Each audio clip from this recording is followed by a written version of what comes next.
माँ पार्वती के पास गए और बोले, माता, मैं पृथ्वी पर भ्रमण करने जाना चाहता हूं और पृथ्वी वासियों की परीक्षा लेना चाहता हूं। ठीक है पुत्र गणेश, जैसा तुम उचित समझो। पृथ्वी भ्रमण के लिए मैं एक बालक का रूप ले लेता हूं। बाल गणेश को तो लीला धरनी थी, इसलिए उन्होंने एक बालक का रूप बना लिया और अपने एक हाथ में चम्मच में दूध ले लिया और दूसरे हाथ में एक चुटकी चावल ले लिए और गली गली घूमने लगे। वो साथ ही साथ आवाज लगाते चले जा रहे थे। मेरे पास ये दूध और चावल है, क्या कोई मेरे लिए इस सामग्री की खीर बना देगा? कोई भी बाल गणेश पर ध्यान नहीं दे रहा था, बल्कि लोग उन पर हंस रहे थे। अरे कोई नासमझ बालक दिखाई पड़ता है। हाँ भैया, तभी तो ये चम्मच में दूध और चुटकी चावल लिए घूम रहा है। भला इसकी खीर कैसे बनेगी? गणेश बाल रूप में लगातार एक गांव के बाद दूसरे गांव में इसी तरह चक्कर लगाते हुए पुकारते जा रहे थे, पर कोई खीर बनाने के लिए तैयार नहीं था। सुबह से शाम हो गई, गणेश जी लगातार घूमते रहे। अरे, मेरी खीर तो कोई भी बनाने को तैयार नहीं, अब क्या करूं? तभी वहां एक बुढ़िया अपनी झोपड़ी के बाहर बैठी हुई थी। गणेश जी वहां से पुकारते हुए निकले, कोई मेरी खीर बना दे, कोई तो मेरी खीर बना दे, मेरे पास ये दूध और चावल हैं। बुढ़िया बहुत कोमल हृदय वाली स्त्री थी। उसने गणेश जी से कहा, बेटा ला, इधर ला खीर का सामान, मैं तेरी खीर बना देती हूँ। माई, अपने घर में से दूध और चावल लेने के लिए बर्तन ले आओ। ठीक है बेटा, रुक, मैं अभी बर्तन लेकर आई। बुढ़िया एक कटोरी लेकर जब झोपड़ी के बाहर आई तो गणेश जी ने कहा, माई, ये बर्तन छोटा है, अपने घर का सबसे बड़ा बर्तन लेके आओ। बेटा, बड़ा बर्तन क्या करेगा, जरा से तो दूध और चावल है। अच्छा रुक, लाती हूँ। बुढ़िया को थोड़ी झुंझलाहट हुई, पर उसने कहा, चलो बच्चे का मन रख लेती हूँ, और अंदर जाकर वो अपने घर का सबसे बड़ा पतीला लेकर बाहर आई। गणेश जी ने चम्मच से दूध पतीली में उड़ेलना शुरू किया। तब बुढ़िया के आश्चर्य की सीमा न रही। ये क्या चमत्कार है प्रभु, कुछ समझ नहीं आ रहा। बुढ़िया ने जब देखा दूध से पूरा पतीला भर गया है, एक के बाद एक वो सारे बर्तन झोपड़ी से बाहर लाती गई और उसमें गणेश जी दूध भरते चले गए। इस तरह से घर के सारे बर्तन दूध से लबालब भर गए। इसके पश्चात गणेश जी बुढ़िया से बोले, माई, मैं स्नान करके आता हूँ, तब तक तुम खीर बना लो, मैं वापस आकर खाऊंगा। बेटा, इतना सारा दूध और ढेर सारे चावल, भला मैं इतनी सारी खीर का क्या करूंगी? माई, आज तुम सारे गांव को दावत दे दो, मैं चाहता हूँ तुम्हारे हाथ की खीर का स्वाद पूरा गांव चखे।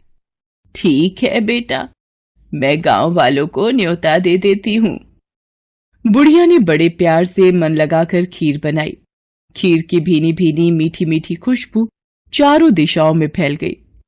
खीर बनाने के बाद वो हर घर में जाकर खीर खाने का न्योता देने लगी। आज मेरे घर खीर का प्रसाद बनेगा, आप सब चखने जरूर आना। अम्मा, तुम इतने लोगों को खीर कैसे खिलाओगी, कुछ समझ में नहीं आ रहा।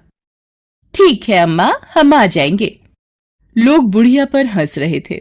बुढ़िया के घर में खाने को दाना नहीं और ये सारे गांव को खीर खिलाने की दावत दे रही है।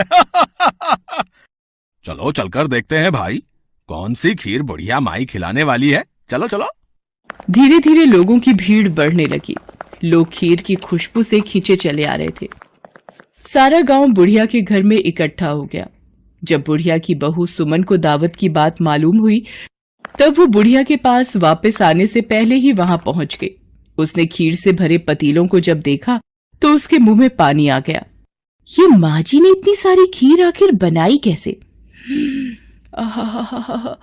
पर अभी तो खीर की खुशबू इतनी अच्छी लग रही है कि कुछ और सोचने की जगह मन कर रहा है बस जल्दी से इस खीर को खा लूं। बहुत जोरों की भूख भी लगी है। खीर को देखकर सुमन के मुंह में पानी भर आया। एक कटोरी में खीर निकालकर वो दरवाजे के पीछे बैठकर खाने की तैयारी करने लगी। इसी बीच खीर कटोरी में डालते हुए कुछ बूंदे नीचे गिर गई और गणपति जी को भोग लग गया। वो प्रसन्न हो गए। अब पूरे गांव को खाने की दावत देकर बुढ़िया वापस अपने घर आई तो उसने देखा, अरे बेटा तू आ गया स्नान करके, खीर तैयार है। चल बेटा, मैं तुझे गरम गरम खीर परोस देती हूँ। माई, भोग तो लग चुका है। तुम्हारी बहू ने मुझे खीर का भोग दे दिया। मेरा पेट पूरी तरह से भर गया है। मैं तृप्त हूँ। अब तू खा, अपने परिवार और सारे गांव वालों को खीर खिला। पर बेटा, ये तो बहुत ज्यादा खीर है, सबका पेट भर जाएगा, इसके बाद भी ये बच जाएगी। उस बची खीर का मैं क्या करूंगी? माई, जो भी बची खीर होगी उसे रात में अपने घर के चारों कोनों में रख देना। मेरे कहने पर तुमने इतने प्रेम से खीर बनाई, तुम्हें गणेश की चमत्कारी खीर बनाने का मीठा फल अवश्य प्राप्त होगा। ये कहकर मानो वो बालक न जाने कहाँ गायब हो गया। इतनी देर में गांव वाले भी आ गए। बुढ़िया ने भगवान गणेश का ध्यान करके सब गांव वालों को खीर का प्रसाद बांटा। जब सारा गांव जी भर कर खीर खा चुका, तब भी ढेर सारी खीर बच गई। ये खीर बच गई, इसे चारों कोनों में रख देती हूँ। अगली सुबह बुढ़िया जब सोकर उठी, हे गणेश, हे गजानन, गणपति महाराज, ये मैं क्या देख रही हूँ? पतीलों में खीर के स्थान पर हीरे जवाहरात और मोती भर गए हैं।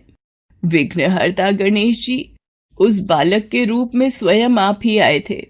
आप तो मेरे जीवन के वारे न्यारे कर गए प्रभु। बुढ़िया को दयालुता का फल मिल गया। उसकी सारी दरिद्रता दूर हो गई और वो आराम से रहने लगी। बुढ़िया ने गणपति जी का एक भव्य मंदिर बनवाया और साथ में एक बड़ा सा तालाब भी खुदवाया। इस तरह उसका नाम दूर दूर तक प्रसिद्ध हो गया। उस जगह वार्षिक मेले लगने लगे। लोग गणेश जी की कृपा प्राप्त करने के लिए उस स्थान पर पूजा करने और मान्यताएं मानने के लिए आने लगे। भगवान गणेश को विघ्नहर्ता और सुखकर्ता कहा गया है। वो अपने भक्तों के जीवन की सारी कठिनाइयों को दूर करके सुख, शांति, समृद्धि और वैभव प्रदान करते हैं।